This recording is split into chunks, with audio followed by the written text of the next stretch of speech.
భద్రత కల్పించబోతుంది అనేది మనం ఆలోచించాలి. రైట్ మళ్ళీ వస్తాం సార్. చిన్నరెడ్డి గారు, సో మొత్తానికి వాలంటరీ వ్యవస్థ ఉన్నప్పటికీ లేకపోయినప్పటికీ కూడా పెద్దగా ఇబ్బందికర పరిస్థితి అయితే ఏమీ లేదు. ఎందుకంటే గత నెల అందరికీ కూడా సక్రమంగా పింఛన్ల పంపిణీ కార్యక్రమం జరిగింది బ్రహ్మాండంగా. సో ఈ నెల కూడా అలాగనే జరుగుతుంది, ఇక మీదట కూడా అలాగనే జరుగుతుంది. సో 5,000 రూపాయలకి వీరు అనవసరంగా వీరి యొక్క సమయాన్ని వృధా చేసుకుంటా ఉన్నారు కాబట్టి వీరికి ఒక మంచి అవకాశం ఇంకా వేరే ఎక్కడన్నా వీరిని ప్లేస్ చేసే అవకాశం ఉండొచ్చేమో బహుశా. ఆ 5,000 నుంచి 10,000 వీరికి జీతం ఏదైతే ఉందో ఇంక్రిమెంట్ చేసి గౌరవ వేతనం, సో వేరే ఎక్కడన్నా అకామిడేట్ చేసేటువంటి పరిస్థితులు ఉండేటువంటి అవకాశం ఖచ్చితంగా ఉంటుంది. ఎందుకంటే వ్యవస్థను రద్దు చేస్తే ఖచ్చితంగా ప్రభుత్వం మరొక నిర్ణయం తీసుకుని వీళ్ళందరూ కూడా ప్రత్యామ్నాయ ఏర్పాట్లు అయితే ఖచ్చితంగా చేస్తుందని అనుకోవాలి. సో ఏదేమైనప్పటికీ కూడా జగన్మోహన్ రెడ్డి గారి ప్రతిష్టాత్మకంగా ఆ రోజు ఏర్పాటు చేసినటువంటి వ్యవస్థ కుప్ప కూలిపోతుంది, అందులో ఎలాంటి డౌట్ లేదు. ఏమంటారు సార్? జనసేనకు సంబంధించి ఇందాక మాట్లాడుతూ 32,000 మంది పోయారు, కిడ్నాప్ అయ్యారు, లేకపోతే అయ్యారు అని చెప్పేసి ఎవరు అనలేదు అని చెప్పేసి అని అన్నారు. పవన్ కళ్యాణ్ గారు 1కి 4 సార్లు కేంద్ర ఇంటెలిజెన్స్ మాకు ఇచ్చినటువంటి సమాచారం ఖచ్చితంగా 32,000 మంది తప్పిపోయారు మహిళలు, దానికి సహకరించిన వాలంటీర్ వ్యవస్థేనని చెప్పేసి పబ్లిక్ గా స్టేట్మెంట్ ఇచ్చింది. ఇది పబ్లిక్ మీటింగ్ లో స్టేట్మెంట్ ఇచ్చినటువంటి వ్యవహారం. రెండోది ఒకసారి ఆయన నాగమనండి, నేను మాట్లాడతా. అంటే ఓవర్లాప్ అయితే వాయిస్ కట్ అయిపోతుంది. ఒకసారి ఆయన నాగమనండి.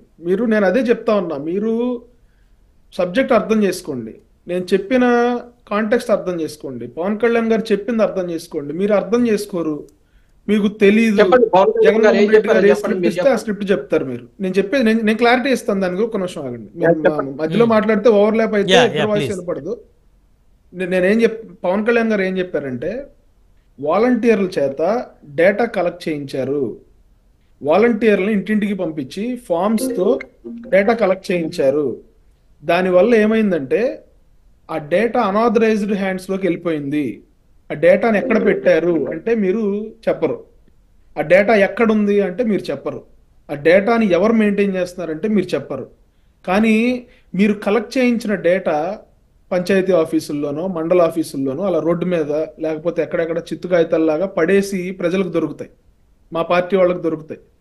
మీరు ఆ డేటాని ఎక్కడ డంప్ చేస్తున్నారు, ఆ సర్వర్స్ ఎక్కడ పెట్టారు, సర్వర్స్ ఎవరు రన్ చేస్తున్నారు? హైదరాబాద్లో నానక్రామ్గూడలో ఒక కంపెనీ ఉంది, ఆ కంపెనీ ఎవరు రన్ చేస్తా ఉన్నారు అది చెప్పరు. మేమేం చెప్తా ఉన్నామంటే క్లారిటీగా చెప్తా ఉన్నాం, వైఎస్ఆర్సీపీ ప్రతినిధి గారు అర్థం చేసుకోవడానికి ప్రయత్నం చేయండి.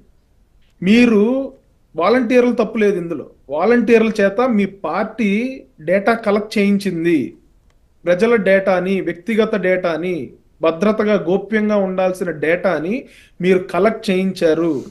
మీరు ఆ కలెక్ట్ చేయించిన డేటా మిస్యూజ్ అవటం వల్ల అది దుండగుల చేతిలోకి వెళ్ళటం ద్వారా ఇక్కడ మన రాష్ట్రంలో 31,177 మంది మహిళలు గడచిన అంటే 19, 20, 21 సంబంధించి ఎవరైతే మిస్ అయ్యారో మన రాష్ట్రం నుంచి, అంటే ఒంటరి మహిళలు, తల్లిదండ్రులు లేని పిల్లలు, ఆడపిల్లలు, లేకపోతే ఎవరైతే వీళ్ళంతా మిస్ అయ్యారో వాళ్ళని మన రాష్ట్రం నుంచి మిస్ అయిపోవడానికి ఈ వాలంటీర్లు కలెక్ట్ చేయించిన డేటా కారణమైంది. అనాథరైజ్డ్ హ్యాండ్స్ లోకి వెళ్ళటం వల్ల వాళ్ళు మిస్ అవడానికి మీ క్లారిఫికేషన్ అర్థమైంది కిరణ్ గారు. అంటే ఇప్పుడు వీరేమంటున్నారంటే మీరు ఏకంగా వాలంటీర్లు అనేసారు, వీళ్ళే డేటా తీసుకెళ్లి కదా, వాళ్ళు ఇప్పుడు కాస్తారు, ఇప్పుడు కాదు, వాళ్ళు గడచిన 2 సంవత్సరాలు. చిన్నరెడ్డి గారు క్లారిటీ వచ్చిందా? వారు ఏమన్నారో క్లారిటీ వచ్చిందా? వాలంటీర్ల ద్వారా డేటా కలెక్ట్ చేశారు, ఆ కలెక్ట్ చేసిన డేటా ఏదైతే ఉందో సంఘ విద్రోహ శక్తుల చేతుల్లోకి ఆ డేటా వెళ్ళటం వల్ల ఈ విధమైనటువంటి సమస్యలు వస్తున్నారు. అంతేకాని వాలంటీర్ ఉద్దేశపూర్వకంగా డేటా కలెక్ట్ చేసి తీసుకువెళ్ళేసి సంఘ విద్రోహ శక్తుల చేతిలో వాలంటీరే పెట్టాడంటలేదు అక్కడ. సో వారి ద్వారా కలెక్ట్ చేసిన డేటా మిస్యూజ్ అయింది అంటున్నారు. వాళ్ళకి అర్థం కాదు. నాకు అర్థమైంది కిరణ్ గారు. మీరు ఆ వీడియో క్లిప్ కనుక ఒకటి తిప్పించగలిగితే మళ్ళీ ఒకసారి వేసే అవకాశం ఉంటుంది. అవకాశం ఉంటే కనుక ఖచ్చితంగా అది 32,000 మందిని కిడ్నాప్ చేయడానికి వాలంటీర్ వ్యవస్థే కారణం అని చెప్పేసి పవన్ కళ్యాణ్ గారు 1కి 4 సార్లు నొక్కి వక్కాడించిన మాట వాస్తవం.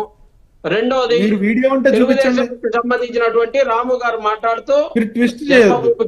నేను క్లారిటీగా చెప్తున్నా, వాలంటీర్ వ్యవస్థ వల్ల వివరణ ఇచ్చారు. వాలంటీర్ వ్యవస్థ కలెక్ట్ చేయించిన డేటా వల్ల జరిగింది. సంబంధించినటువంటి జన్మభూమి కమిటీ వాళ్ళ కార్యకర్తలు మాత్రమే చేయటానా, వాళ్ళ కార్యకర్తలకే వాళ్ళ ఓట్లు వేసిన వారికే పని చేయటం వల్ల వ్యతిరేకత వచ్చింది. కానీ వాలంటీర్ వ్యవస్థకి అలా లేదు, వారు మంచిగానే చేశారని చెప్పేసి వాళ్ళు కితాబు ఇవ్వడం జరిగింది. సంతోషం. అలాగే ఈ వాలంటీర్ వ్యవస్థని ఖచ్చితంగా ఏ పార్టీ అయినా ఏ ప్రభుత్వం అయినా ఉపయోగించుకోవాల్సినటువంటి తప్పని పరిస్థితి. ఎందుకంటే భారతదేశంలో ఎక్కడా లేనటువంటి సచివాలయ వ్యవస్థ, భారతదేశంలో ఎక్కడా లేనటువంటి వాలంటీర్ వ్యవస్థ, ఉద్యోగాలు ఇవ్వలేదని అంటారు సార్. 1,30,000 మందికి సచివాలయ ఉద్యోగాలు ఇచ్చినటువంటి ఏకైక ముఖ్యమంత్రి ఒక్కడే జగన్మోహన్ రెడ్డి సార్. భారతదేశంలో ఒక్కసారి 1,30,000 ఉద్యోగాలు ఇచ్చినటువంటి వ్యవస్థ ఎవరున్నారు సార్?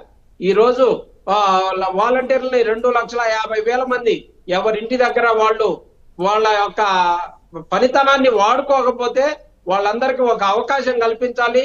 ఆ 50 ఏళ్ల మధ్యలో ఉండేటటువంటి ఆ కుటుంబ సభ్యులందరిలో కలిసిపోయేటటువంటి వారైతే వారు ఎక్కడికి బయటికి పోయే పని ఉండదు. కాబట్టి రోజు 1 గంట 2 గంటలో వాళ్ళకు ఉన్నటువంటి పని చేస్తారని చెప్పేసి ఇందాక రాము గారు మాట్లాడుతూ ఓన్లీ పెన్షన్ ఇచ్చి 5,000 రూపాయలు ఇచ్చారా? కరోనా సమయంలో ఎలా చేశారు సార్? తుఫాన్లు వచ్చినప్పుడు ఎలా చేశారు సార్? కలరా వచ్చినప్పుడు ఎలా చేశారు సార్? ఏ కార్యక్రమానికైనా సరే వాలంటీర్ వాలంటీర్ వాలంటీర్ సార్. అంటే మిగతా రాజకీయ పార్టీల కార్యకర్తలు ఎవరు చేయలేదా కరోనా సమయంలో?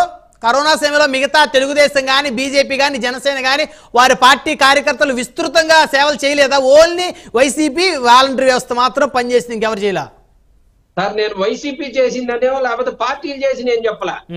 మనకి ఇప్పుడు వాలంటీర్ వ్యవస్థ గురించి మాట్లాడుతున్నాం కాబట్టి వాలంటీర్ వ్యవస్థ గురించి మాత్రమే మాట్లాడుతూ వాలంటీర్లు చేసినటువంటి సేవలు ఓన్లీ పెన్షన్ ఇచ్చి రావటమే అన్నదానికి అది వాలంటీర్లు పెన్షన్ ఇచ్చి రావటం కాదు. కరోనా ఉన్న సమయంలో 2 సంవత్సరాలు కుటుంబాలని కొంతమంది సార్ భార్యాభర్తలు ఉంటే ఆ భార్య కరోనా హౌసెస్ కి వెళ్ళొస్తే కనీసం భర్త ఉన్న ఇంట్లో లేకుండా ఆ ముందు వరండాలో పనుకొని సేవ చేసినటువంటి గొప్ప మానవతా మూర్తులు ఉన్నారు సార్ వాలంటీర్లలో. అలాంటి వాలంటీర్ వ్యవస్థని తీసేయాలన్నా, అలాంటి వాలంటీర్ వ్యవస్థని కొనసాగించాలన్నా ఏదైనా సరే ప్రజల యొక్క మద్దతు వాలంటీర్లకు ఉంది. ఖచ్చితంగా వాలంటీర్లు ప్రజలకు సేవ చేశారు, ప్రజల మన్ననలు చూలగొన్నారు. వాళ్ళు పార్టీ కోసం పనిచేయలేదని ఈ పత్రికా ముఖంగా మనం తెలియపరుస్తా ఉన్నాం, మీడియా ముఖంగా. సో మొత్తానికి వాలంటీర్ వ్యవస్థ రద్దు చేస్తే వైసీపీ తిరుగుబాటు చేస్తుంది ప్రభుత్వం మీద. తప్పకుండా ఒక్క వాలంటీర్ వ్యవస్థే కదా సార్, ప్రజలకి ఏ ఇబ్బంది జరిగినా 2,50,000 కుటుంబాలు రోడ్డున పడితే ఊరుకునే ప్రశ్నే లేదు సార్. అంటే తిరుగుబాటు ఇక్కడ ఏపీలో చేస్తారా, ఢిల్లీలో చేస్తారా? 2,50,000 కుటుంబాలకి వైఎస్ఆర్ కాంగ్రెస్ పార్టీ అండగా ఉంటుంది. వారి ఉద్యమాలు వాళ్ళు ఏర్పరిచేటటువంటి ప్రతి ఉద్యమానికి కూడా వైఎస్ఆర్ కాంగ్రెస్ పార్టీ ఖచ్చితంగా అండగా ఉంటుందని చెప్పేసి. ఇక్కడ ఢిల్లీలోనా సార్? ఢిల్లీలోనైనా చేస్తాం, గల్లీలోనైనా చేస్తాం, ఎక్కడైనా సరే ఇబ్బంది అన్నటువంటి పరిస్థితిని ఒక్కొక్క స్టెప్ ఉద్యమాన్ని ఒక్కొక్క స్టెప్ చేసుకుంటూ ఎక్కడికైతే తీసుకెళ్లాలో అక్కడికి తప్పకుండా తీసుకెళ్తాం సార్. మొన్న తీసుకెళ్ళాం కదా సార్, ఢిల్లీలో ఉద్యమాన్ని చూపించాం కదా. సో ఉద్యమాలు కూడా రెడీ అవుతున్నాయి. అయితే ఇండైరెక్ట్ గా హింట్ ఇస్తా ఉన్నారు, వాలంటీర్ల చేత ఉద్యమాలు రెడీ చేపిస్తా ఉన్నారు. ఇప్పుడు ఆ రాజీనామా చేసిన వాళ్ళు కూడా ఉద్యమాల్లో జాయిన్ అవుతారా ఎట్లా సార్? రాజీనామా చేశారు కదా కొంతమంది ఎన్నికలకు ముందు, వారు కూడా ఖచ్చితంగా మాకు కొనసాగించాలి మమ్మల్ని కూడా అని వారు కూడా ఈ ఉద్యమంలో భాగస్వాములు అవుతారా అవరా? సార్, కూటమి ప్రభుత్వం తన పూర్తి నిర్ణయాన్ని వెల్లడించిన తర్వాత అందులో మంచి చెడు చూసి వారికి లబ్ధి చేకూరే విధంగా వారు ఇచ్చినటువంటి హామీ మేరకు 10,000 రూపాయలు వాళ్ళకి గౌరవ వేతనం ఇస్తాం, వాళ్ళని గోనె సంచులు మోపించాం, వాళ్ళకి మంచి పని చూపించి వాళ్ళని వారికి మంచి అవకాశాన్ని వేరే ఇంకెక్కడన్నా అకామిడేట్ చేస్తే, వేరే ఇంకొక దగ్గర ఎక్కడన్నా ఇంకొక శాఖలో ఎక్కడన్నా అకామిడేట్ చేసి వారి సేవలు వినియోగించుకొని వారికి 10,000 రూపాయలు గౌరవ వేతనాన్ని కనుక ఇస్తే మీరు హ్యాపీగా ఫీల్ అవుతారా? లేదు మాకు ఈ వాలంటీర్ వ్యవస్థ ఉండాలి, వాలంటీర్ గానే ఉండాలి అంటారా?